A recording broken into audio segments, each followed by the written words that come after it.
Welcome to One Chapter Closer. We're in the book of John, chapter 4, verses 1 to 24. Jesus and the Samaritan woman. Jesus knew that the Pharisees had heard he was baptizing and making more disciples than John. Though Jesus himself didn't baptize them, his disciples did. So he left Judea and returned to Galilee. He had to go through Samaria on the way. Eventually, he came to the Samaritan village of Sychar, near the field that Jacob gave to his son Joseph. Jacob's well was there, and Jesus, tired from the long walk, sat wearily beside the well about noontime. Soon, a Samaritan woman came to draw water, and Jesus said to her, "Please give me a drink." He was alone at the time because his disciples had gone into the village to buy some food. The woman was surprised, for Jews refused to have anything to do with Samaritans. She said to Jesus, "You're a Jew and I'm a Samaritan woman. Why are you asking me for a drink?" Jesus replied, "If you only knew the gift God has for you and who you are speaking to, you would ask me and I would give you living water." "But sir, you don't have a rope or a bucket," she said, "and this well is very deep. Where would you get this living water? And besides, do you think you're greater than our ancestor Jacob, who gave us this well?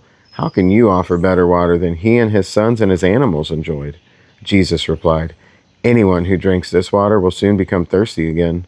But those who drink the water I give will never be thirsty again. It becomes a fresh, bubbling spring within them, giving them eternal life."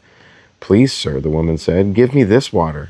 Then I'll never be thirsty again and I won't have to come here to get water." "Go and get your husband," Jesus told her. "I don't have a husband," the woman replied. Jesus said, "You're right. You don't have a husband, for you have had 5 husbands, and you aren't even married to the man you're living with now. You certainly spoke the truth." "Sir," the woman said, "you must be a prophet. So tell me, why is it that you Jews insist that Jerusalem is the only place to worship, while we Samaritans claim it is here at Mount Gerizim, where our ancestors worshipped?" Jesus replied, "Believe me, dear woman, the time is coming when it will no longer matter whether you worship the Father on this mountain or in Jerusalem. You Samaritans know very little about the one you worship, while we Jews know all about him, for salvation comes through the Jews. But the time is coming, indeed, it's here now, when true worshipers will worship the Father in spirit and in truth. The Father is looking for those who will worship him that way. For God is spirit, so those who worship him must worship in spirit and in truth."